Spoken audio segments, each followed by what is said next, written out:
저는 법률 상담 공작소 블로그를 운영하고 있는 우실장이라고 합니다. 오늘은 혼외자가 양육비 청구하는 방법과 절차, 양육비 받는 방법에 대해서 알려드리도록 하겠습니다. 혼인신고를 하지 않는 관계에서 자녀가 태어난 경우 그런 자녀를 법률 용어로 혼외자녀, 즉 혼외자라고 합니다. 예를 들어서 사실혼 부부 사이에서 자녀가 태어난 경우 또는 동거를 하면서 태어난 자녀, 연인 사이에서 태어난 자녀, 불륜 대상과 사이에서 태어난 자녀들이 혼외자에 포함됩니다.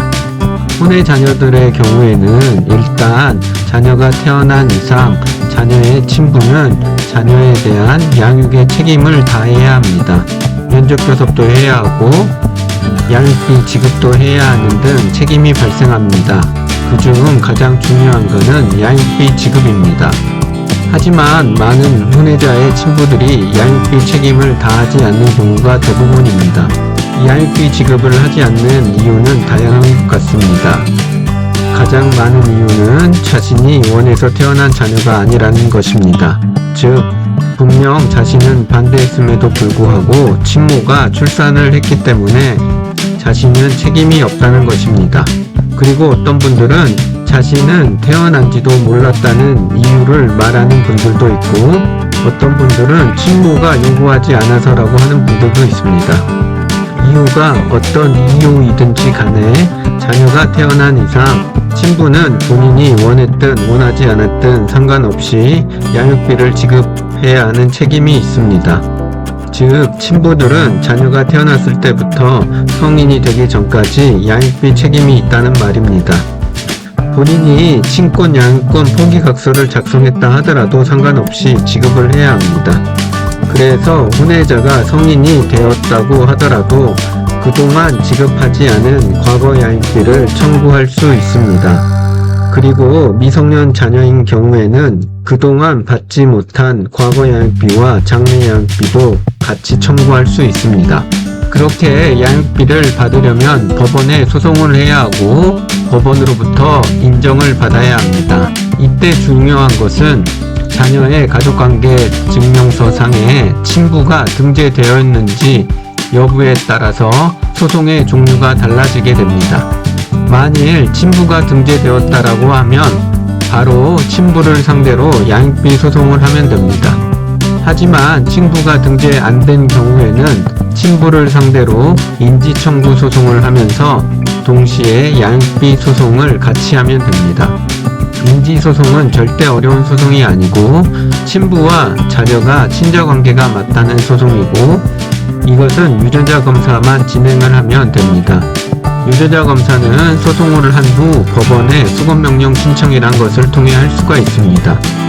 단, 인지소송을 하기 위해서는 친부의 인적사항을 파악할 단서가 있어야 합니다. 물론 친부의 주민번호를 알고 있다라고 하면 상관이 없지만 그렇지 않으면 주민번호를 파악할 단서가 반드시 존재해야 합니다.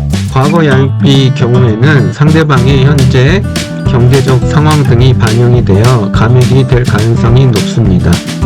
왜냐하면 법원의 판례상 일시적으로 큰 금액을 상대방에게 청구하는 것은 불합리하다라고 해서 현재의 경제적 상황, 부양 가족 등을 다 고려해서 판단하게 됩니다. 그래서 보통 인정되는 과거 양육비는 평균적으로 3천만원에서 6천만원 사이인 경우가 많습니다. 물론 상대방의 재산에 따라 더 많이 인정되는 경우들도 있습니다. 그리고 또 하나 중요한 것은 현재 친부가 파산을 당했거나 또는 신불자이거나 또는 자신의 명의로 된 재산이 하나도 없고 특별한 수입도 없는 경우에는 법원으로부터 과거 양육비는 인정되겠지만 친부로부터 받지 못할 수도 있습니다. 그런데 문제는 친부의 현재의 경제적 상황을 알 수가 없고 소송을 들어간 후에 알게 된다는 경우가 대부분입니다. 하지만 너무 걱정할 필요는 없습니다. 위와 같은 최악의 상황은 그리 많지 않는 것이 현실입니다. 혼외자의 과거 양육비 소송 또는 인지소송은 절대 어려운 소송이 아니고 쉬운 소송 중의 하나입니다. 그러하기 때문에 도움을 받아서 진행을 하면 거의 대부분 인정이 될 가능성이 아주 높습니다. 종합해보면 혼외자에 받지 못한 양육비는 특별한 경우를 제외하고는 친부를 상대로 소송을 하면 법원으로부터 인정받을 수 있습니다. 이때 만일 혼외자의 호적에 친부가 등재되어 있지 않다라고 하면 인지소송을 하면서 동시에 과거 양육비를 청구하면 되고, 친부가 등재되었다라고 하면 바로 과거 양육비 소송을 진행하면 됩니다. 그리고 본 소송은 절대 어려운 소송이 아니기 때문에 하루빨리 소송을 하는 것이 가장 좋은 선택입니다. 오늘은 혼외자의 양육비 청구하는 방법에 대해서 간략하게 알려드렸습니다. 보다 자세한 거는 법률상담 공작소 블로그를 확인하시거나 저에게 연락을 주시면 보다 더 자세하게 설명해 드리도록 하겠습니다. 오늘도 시청해 주셔서 고맙습니다. 감사합니다.